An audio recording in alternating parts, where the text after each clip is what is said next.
તુલા રાશિ. પોઝિટિવ ગ્રહોની સ્થિતિ તમારા પક્ષમાં છે. જટિલ સમસ્યાઓનો ઉકેલ મળશે.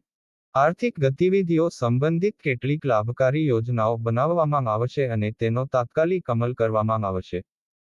યુવાનોને કોઈ ખાસ કાર્ય પ્રત્યે સતત મહેનતનું સાનુકૂળ પરિણામ મળવાનું છે. નેગેટિવ સમય પ્રમાણે તમારા સ્વભાવમાં ફેરફાર કરો. બિનજરૂરી ખર્ચ ટાળો અને બજેટ પર નજર રાખો. પારિવારિક જવાબદારીઓ પર પણ ધ્યાન આપો. સંતાન સંબંધિત કોઈ કાર્યને લઈને મનમાં ચિંતા રહી શકે છે. વ્યવસાય બિઝનેસમાં કોઈ પ્રકારની ભાગીદારીનું આયોજન થઈ શકે છે. પરંતુ અંગત રીતે કોઈ નવું કાર્ય શરૂ કરવા માટે સમય અનુકૂળ નથી. આ સમયે તમારી કામ કરવાની પદ્ધતિ કોઈને પણ જણાવશો નહીં. વિદેશ સંબંધોથી લાભ થશે. લવ પતિ પત્નીએ પોતાના પરસ્પર મતભેદોને સમયસર ઉકેલવા જોઈએ.